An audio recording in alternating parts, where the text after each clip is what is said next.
সংযোগ সড়ক না থাকার কারণে আমাদের এই খুবই দুর্ভোগ পোহাতে হচ্ছে। রোগীবাহী গাড়ি এবং যানবাহন চলাচল করতে পারে না। সেতুর সংযোগ সড়ক না থাকায় গাড়ি থেকে নেমে যাত্রীরা ঠেলে নিয়ে যাচ্ছেন ভ্যান। শুষ্ক মৌসুমে বালু আর বর্ষায় কাদা ঠেলে 4 বছর ধরে এভাবে যাতায়াত করছেন দুই পারের মানুষ।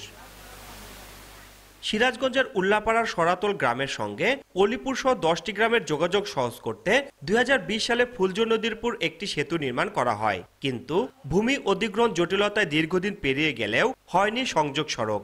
এতে পণ্য পরিবহন সহ নানা কাজে দুর্ভোগ পোহাতে হচ্ছে দুপারের মানুষদের। সমস্যা সমাধানে দ্রুত সংযোগ সড়ক নির্মাণের দাবি স্থানীয়দের।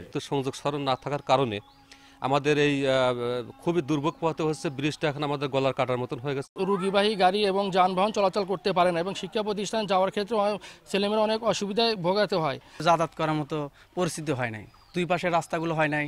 এটা নিরামত হলে আমাদের একটু ভালো হবে। আমাদের ক্ষতিগ্রস্ত টাকাগুলো বুঝে দিয়ে অতি দ্রুত এই দুই পারের রাস্তা অ্যাপ্রোচ করে দিলে আমাদের এলাকাবাসী সবার জন্য সুবিধার।